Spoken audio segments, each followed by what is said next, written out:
2 liters of orange juice every Saturday morning, delivered to their door. That way, make some more money from the oranges, because just giving it away to the wholesaler doesn't make that much money, considered how much there needs to be in place, how much care for the trees. Then it's not really a profitable business in that way.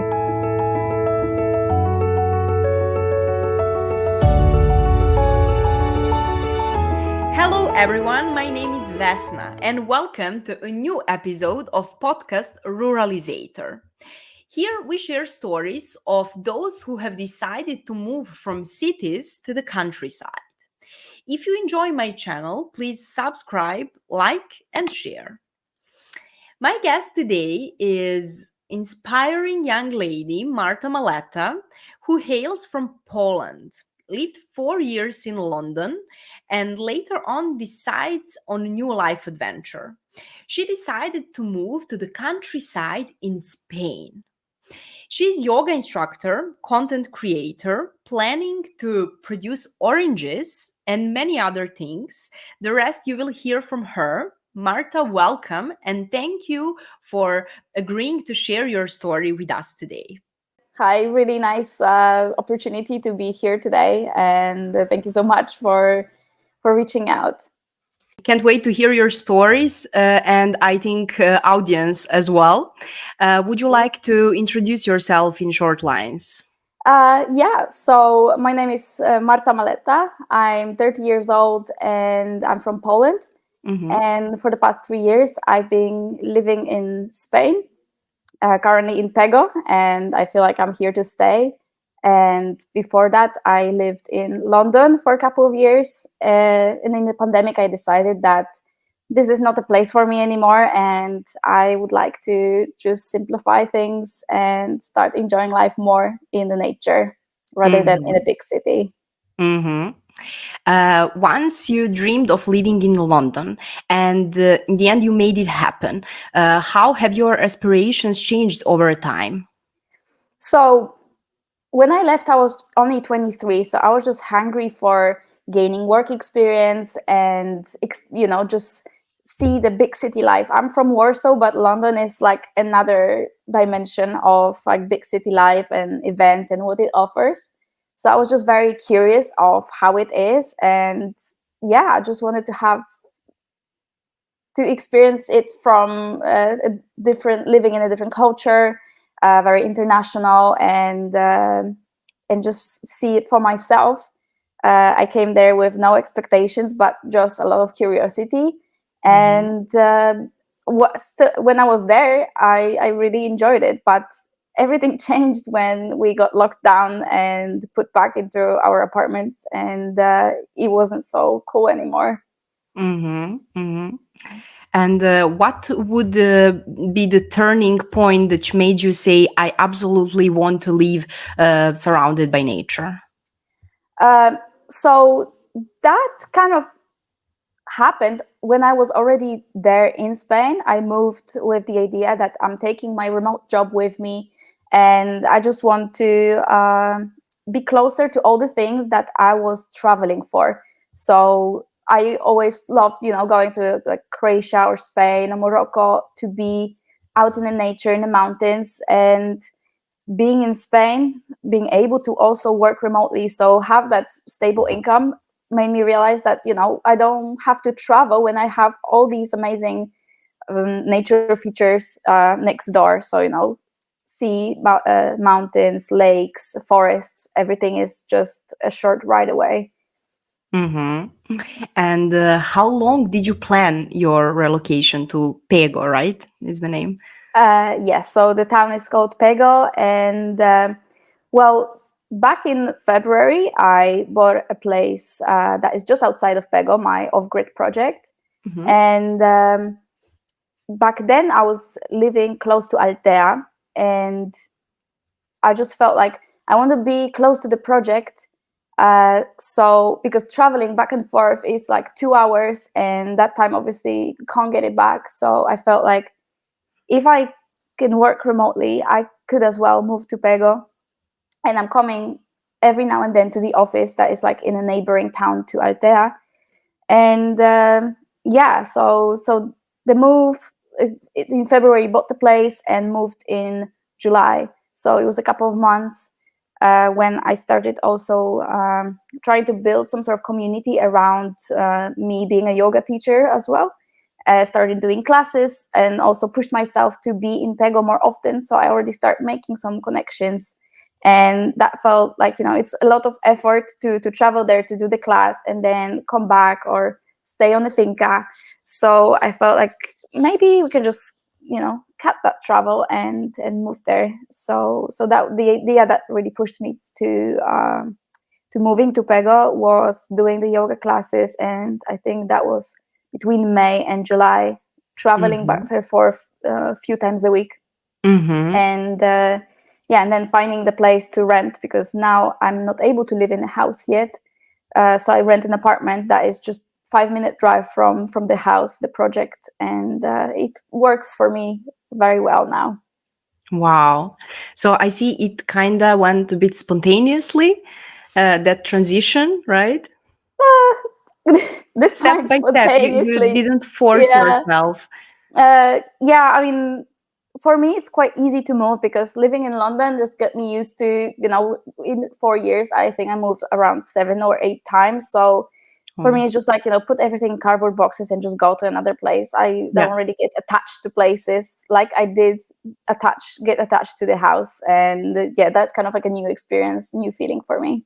Nice. So yeah, moving around became your lifestyle at one point. Yes. It made me much less attached to things. Like, it's so easy for me to just like let go. And every time I buy something, I'm just thinking, like, do I really want to move with this? Because always in the back of my head, there is this thought, I'll be moving again soon. And so far that's how life was. So obviously I'll be learning like how to feel settled as we continue with the project. I'm sure you will.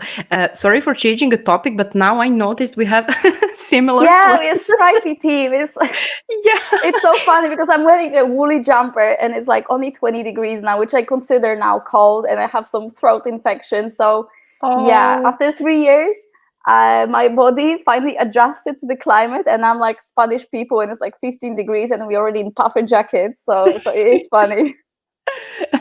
But I think also in other places in the world, the climate changed, so you don't know what to wear which day. Exactly. Like in the morning it's freezing, and in the afternoon you can wear shorts and like go to the beach. So it's very unexpected. But people say that it's actually warmer now around Pego than it usually is that time of the year. So I'm not complaining. Yeah, it's good. Oh, great. Have you ever regretted making such a bold change? Actually, I'm trying to like have a mindset that I don't regret any decision that I took, because it made me arrive here where I am today. So it's either a lesson or some sort of gain.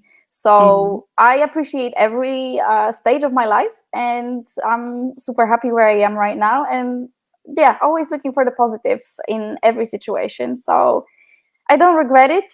There were difficult moments, of course, but it's always like there was always some learning and some like step. It was just a step into getting where I am today. Wow. I love your mindset. I'm your fan. Thank you. That doesn't mean that I didn't cry in the process. Okay. Yeah. So it's like Spanish bureaucracy. Like right after you move, this is like a big hurdle for a lot of people and a difficult process. But once you have that done, which you always have to, set up a bank account once, get your like documents sorted once, and after that you can forget about it and start living the Spanish way. But the beginning is always a bit of a difficult time, and then you get your second thoughts, like, is it really the right thing to do? Yeah, but you would ask that yourself anywhere every day. Yeah. When you move countries, it's always the same way of just beginning a life to set yourself up. Like if you stay in your home country, somehow all these things already exist for you since you're like a child or young adult. But it's different when you need to talk in Spanish, doing bureaucracy. Of course. Are they open to speak English in official institutions? So it's very random. Some people speak a bit of English, but obviously there you can feel that there is a bit of resistance, and I really understand that, because Mhm. in this area I am in Comunidad Valencia. There's Mhm. also they have their own language, Valenciano. Yeah. So Castellano, which is like the Spanish, as we say, that's already like a step down, but well, a step down. But English, it's usually quite difficult, but. If you want to become a part of community, you just really have to step in and learn the language. Mhm. Mhm. And I think you're really open to that. You're putting a lot of Yes, effort. yes. I was always somehow obsessed with Spanish. As a teenager, I went to like a special profile in my high school where I would have to choose like subjects that I didn't really like, just to be able to have Spanish. So yeah, that was Wow. like my first commitment to learn the language, and yeah, so that was really good, and I'm really happy that I can do, like meet some people and just really push myself into using Spanish every day, because that's Mhm. really for me the way to learn and become fluent in the language. Yeah, it's definitely the best way how to Mm-hmm. start and Yeah. become better after Yeah, day. because in the books you learn only like the no, it's not like the daily, like very informal way of using the language. So with the locals you can really learn how they speak, and Mhm. then you sound like a person, not like a robot in a way. Yeah, yeah, that's important. Okay, could you share with us what you're currently engaged in and how your day-to-day life looks like? Yeah, so right now I work remotely for like Mhm. part-time, 32 hours a week, as a customer service person for a company that has like a B2B software. Mhm. uh, and that's a position that is remote. Sometimes I go to the office, but that's usually once a month. And Mhm. also 3 times a week I teach yoga in Pego in person, and that way I met quite a lot of people. So that's very, very nice to have some sort of like regulars coming and be a part of that expat community here in Pego. Mhm. And in my free time, I make YouTube vlogs where I just document the project of building the house. And yeah, I think that's it. I remember when we spoke before the interview, you named it your life project. It was so Yeah, inspiring for me. yeah. So I feel like, I feel really so connected to this place, and I'm just considering it like it's like never ending game, because there will always be something to improve. I have so many ideas for this place that I just like identify myself with it a lot, and like I take really great pride in what it is right now, even if it's not that much. I can't even live there, but I know that on the day that I move in, like things will just develop in such a direction that this will be just a great place that is not only for me but also for the community, where we can meet and do great things together. Later on, we will speak about your plans. Mm-hmm. Now, I would like to ask you how your friends and family actually reacted. Like, were they supportive after your decision to move to Spain, to the countryside? Yeah, so I'm actually really lucky with having a very supportive family, like my mom and dad. That they are proud of me, because I'm that child who like left the country, and my brother is, for example, a different person. He also lives in the countryside, but he's not interested, like hungry to figure out what the world is about. He likes Poland and embraces everything around it. And I was always, first moving to London and then to Spain and traveling a lot and just always exploring. And since like the house project came about, it just feels like everything comes together. Like the family kind of gets like magnetized towards coming to Spain as well, following my footsteps. And I'm more than supportive of that idea, because I just see how different people live here, how much of priorities people have. Like the life and the family is the top priority, and the work is like somewhere in the background. Obviously we all have to do that, Hmm. but the priorities are like very different. So I really see that, everybody deserves to just have a good life. And if you can do it in a really beautiful place where there is, sun every day, and there is mountains and beach, you can just feel like on holiday right after you close your computer and finish work. Mm-hmm. And is your family also coming from capital, from Warsaw, right? Yeah. So everybody is pretty much based in Warsaw, and I'm trying to invite them to come to Spain more than I am willing to go to Poland, especially now that it's really cold already. So yeah, my mom will come in 3 weeks with her brother, and we'll have some nice time together. So yeah, I'm really excited for that and really happy to show them like what I'm doing here, and make them a part of it. Maybe now they will come to visit you more often or for longer period of time, because it was probably different in London.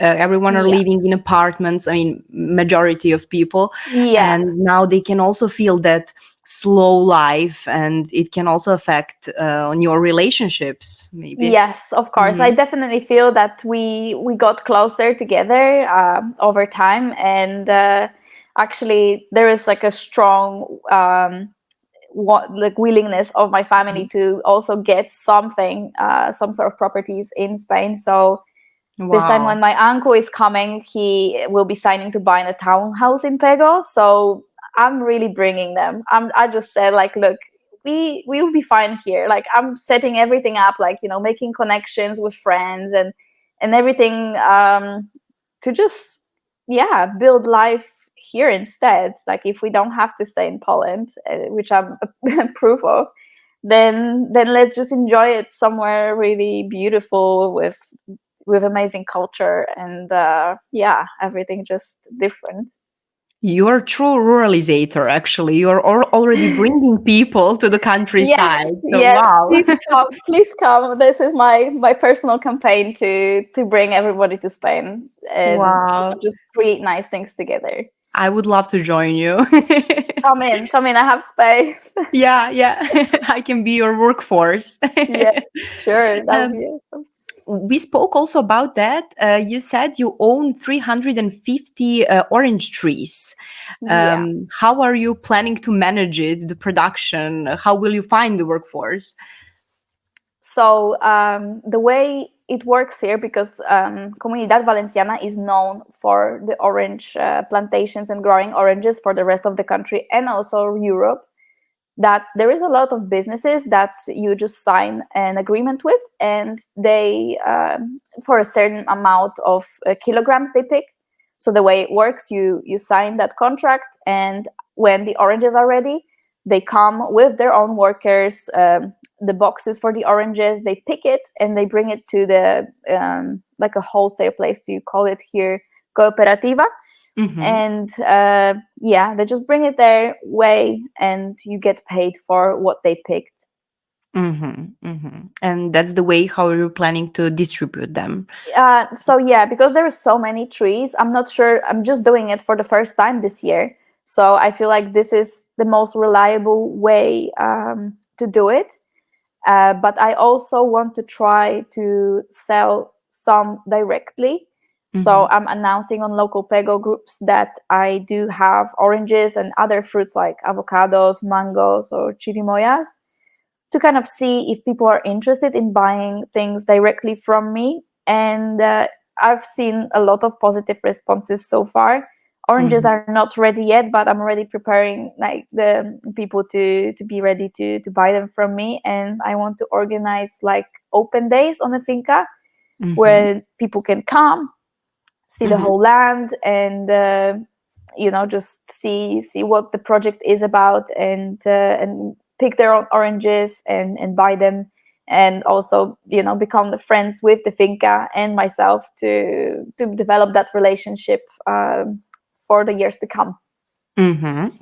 And did you think about Workaway? I think you mentioned it last time.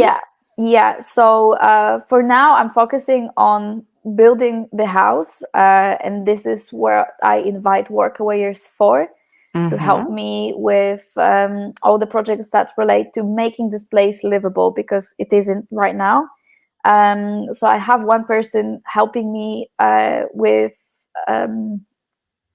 some like little projects, like building stairs or Uh-huh. fixing the walls inside of the house. So for Reconstruction. now, yeah. So I think this year I'm not ready yet to bring more people in for, let's say, orange picking, Mm-hmm. because they are supposed to be ready around November, December time, and we are at the end of October. So yeah, to plan that ahead, I really want to make it like a good experience, take some time off work so we can really just be there and do everything properly. So this year I'm just trying to make like the least I just don't want to confuse anybody that I really know what I'm doing, Mm-hmm. because it's just so new for me. It's the first harvest, so I feel like for the years to come, it will be I'll be able to prepare that ahead of time, and also have place to accommodate people, offer them like good living conditions. So yeah, this year no, this year Mm-hmm. only for the building and construction, but obviously that will develop as the project becomes more ready to Mm-hmm. do Mm-hmm. things like that. Okay. And because you're doing that construction work right now, what would you say? What are the biggest challenges you're facing with right now? Actually, the planning, like knowing, Mm-hmm. should I do plumbing first or plastering or power? I want to stay off grid and have solar power. So knowing Yeah. like where do we start even? So this been a bit of a challenge for me now to see. So I'm trying to talk to a lot of people who have more experience than me in like building the house. Like building is one thing, but I'm restoring, so I want to preserve what's special about it, because the house is built on a traditional finca shape, and I want to embrace that, to make it to keep it rustic, but also Mhm. have enough comforts of everyday life that we are used to now. So this is just like a fine line, to find that nice balance, so it looks good but also is comfortable to live in, so it's insulated with good windows and things like that. So yeah, the planning, this is really something that I've been looking to get some more help with. Mm-hmm. And when do you expect to officially move to the house? What do you think? Oh well, When it if I will be could move ready? in tomorrow, that would be great. But there is, think about it more in projects. So plumbing, having proper shower and bath, like toilet, everything like that, is a big one, and having power so I can, let's say, run fridge. Mm-hmm. And another big project that I need to complete before I move in is do the floor heating, Mm-hmm. because then the whole surface of the house, like floor is lava then when we Yes. in a process. So these are like three big things that I want to have completed before I move, Mm-hmm. and I think that next winter I'll be already there. Mm-hmm. So for now, this year in November, I'm hoping to complete like the roof project on one part of the house, because there is a leak, and actually before the leaks and things that are fixed, I don't really want to put too much effort into the inside, because when the rain season comes and we get that a bit of that in Pego, then everything, all the effort might be destroyed by leaking, and there is just no need for that. So yeah, I would say next year. I don't want to spend the winter without proper heating and conditions, Yeah. and I also want to see next summer how hot it's going to be. Is my solar system required to, let's say, be able to take the air conditioning into the account? So for now in the apartment, I do have that. So I feel like more or less in 12 months, I will be pretty much there all the time, and I'll be able to Wow. move out of the apartment. So fingers crossed. Yeah, fingers crossed. Is it hard to find, for example, a professional plumber in Spain? How do you Uh, solve it? well, I feel like this is also like a big learning I take from Spain, that instead of businesses just being like really on the internet, people recommend good Mm-hmm. traders to each other. Mm-hmm. So for now, I haven't reached out to a plumber yet. Also, I'm considering to bring somebody from Poland because they are really good professionals that work, Mm-hmm. super well. And yeah, that's all I need, like reliable people, because working with Spanish contractors, seeing experience of my friends who also bought houses like in Altea, is difficult to find somebody who is reliable and will complete the work on time. Yeah. So I feel like, yeah, I'm more open to working with somebody even from my home country, of somebody who lives here, Mm-hmm. but also knows like the, let's say, northern standards of how we want to build homes, and we want them to be Mm-hmm. comfortable, because it Mm-hmm. just, seeing many places in the process of finding this house, I just realized that many houses are just built on like hopes and promises, and you really just want to make it your own, to feel safe, and to have like the reliable systems that work, Mm-hmm. so you don't have to worry about that when you live there, and you can just be more at peace. Mm-hmm. And you're a lone woman living there. Do they take you seriously? Were you facing with some kind of discrimination, or everything is Mm. equal? How I do they feel react? I feel like everybody is just like smiling, because I'm also approaching everybody with a smile. So, I go to like a local builder's merchant and buy like, I don't know, 5, 6 bags of cement every time, like every other day, or some bricks. And they are just like really helpful and handy, and always positive. So I I don't really see like that experience, and Mm-hmm. never been a victim of any, like, somebody trying to look down on me. Yeah. And so, yeah, so far I can't really report on any of that happening. I'm glad to hear that. Um, I would like to ask you, I mean, I'm not sure, are you informed? I know you're planning to produce oranges, but Mhm. what are the possible ways to earn from agriculture in Spain?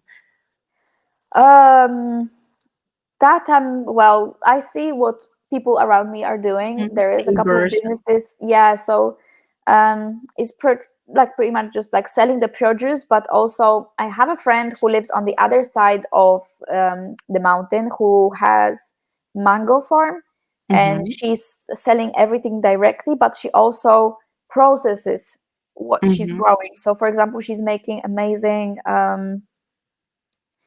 like the flavored vinegar, for example. Mhm. So Interesting. she's doing it. So let's say I could, with the oranges, think about making orange juice with like home delivery, and have some sort of subscription Mhm. locally, that people get like, I don't know, 2 liters of oranges every Saturday morning delivered to their door, and that way make some more money from the oranges, because just giving it away to the wholesaler doesn't Mhm. make that much money, considered how much there needs to be in place, how much care for the trees. Mhm. Mhm. Then it's not really a profitable business in that way.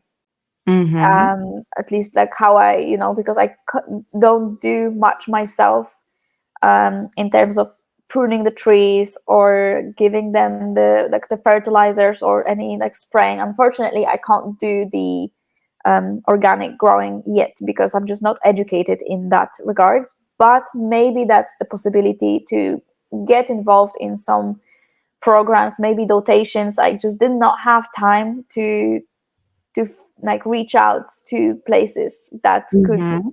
help me to change the ways things been done so Mhm. far with this land. And how are you planning to educate yourself, for example, for organic production, like online, or to contact some agricultural engineers? What did you So plan? I've seen it's almost like a club of people who have are in touch with companies that have organic products Mm-hmm. um, for agriculture, and I think that's something that really I would prefer to have some in-person experience to see, and learn how to prune orange tree, how to take care of them, how to recognize if there's any illness. So I learned a bit of that from a person who's helping me with the oranges right now. But Mm-hmm. that's just like on and off. He's not really an educator. He's just like really passionate about it. Mm-hmm. But and every time I see him, like he always just teaching me something about like the trees I have. So I really appreciate that. But having maybe some like plan with some good like curriculum so I can learn about that in a more organized way, that would be the way to go. Mm-hmm. Mm-hmm. Or some certification institution on, yeah. Yeah, something like that. But yeah, for now I've just been like, for now, like my big next thing is just being in the house, and the oranges will be there. You know, they not going anywhere, and for now we do it the simplest way, like the least amount of effort, because there's so much effort I have to put into the house. Mm-hmm. I understand you. You mentioned in few lines about your future plans, but could you tell us more about some long-term ones, or what are you planning for now? It can change, Yeah, of course. Mm-hmm. yeah. So I want to step away a little bit of from this place being covered with oranges, because I have 5,000 square meters of land that has, yeah, like you said, 350 orange trees. But what I want to do is make it a bit more accessible space for like the community and tourists. So I want to build like a big yoga deck where I can teach yoga with, you know, beautiful view for the valley, and have a bell tent where we can organize events like women's circles and some workshops, things like that. So be more involved like with the people, because being by yourself in between all these trees, yeah, it might be peaceful, but like there is a moment that you just start craving that connection with others, and being able to show that to people who are in the town or come from big cities to experience rural life. This is something that I feel I would really enjoy much more than just once a year harvest. So I will be cutting quite a few trees, and you know, making something more community based on that space Mm-hmm. instead. Mm-hmm. Mm-hmm. I think you will definitely not be lonely there. No, no, no. Even now, I see that, you know, it's just so lovely to, because I have a pizza oven there. So Wow. I can just invite like 15 people and say, look, we're gonna make pizza, we're gonna have a good time, some music, and in these moments I realize how much I am happy about this decision, and about, you know, it's not easy project, but it's very rewarding project. Mm-hmm. Mm-hmm. You're running few businesses actually at this moment, like online job, yoga, planning this Yeah. orange production, building a house, doing Yeah. reconstruction work. What do you think? What is the key? What would you suggest to people who are planning to move to the countryside? How to organize income?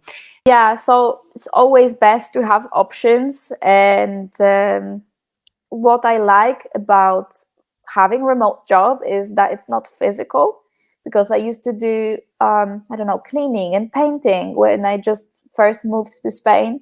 After I decided that, you know, maybe the remote job is not something I want to do going forward. I was really happy doing these like very simple basic jobs, but also that left me very exhausted Mm-hmm. to work on my personal project. Mm-hmm. So I stepped away from that. I would say if you have the flexibility to work part-time, that's great, because cost of living in Spain are lower than if you compare it to London, for example. So if you can have like a stable income and then focus on your side projects, like building a house, then that's, I think, really nice balance to have both like physical and mental aspects in your life.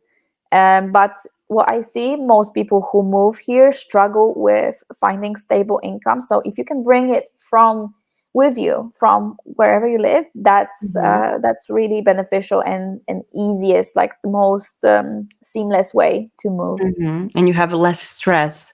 Of course. over the month. What message would you like to share with the young individuals who are uncertain about leaving the city for a quieter life in a countryside? I would say try it first, because when you come somewhere on holiday, obviously you have a different experience because you have all your time to yourself. But when you start having normal, like a daily life in a place, then that becomes slightly different. So I would say move to an area for a couple of months to see what kind of people are there. Is there any expat community, or you just want to dive into just living around Spanish people all the time? And yeah, give yourself a chance, but in a longer period of time, and try to establish like a normal daily routine to see if that really is for you. And just be honest with yourself, like if you really enjoy it, because obviously, even if you move to the countryside, the city doesn't disappear. So you can go there to have your crazy night out, and then you come back to your peaceful land, and you really feel like what you care about more. That's a good idea, to have a balance and to don't Yeah. give up on everything you did in your life before.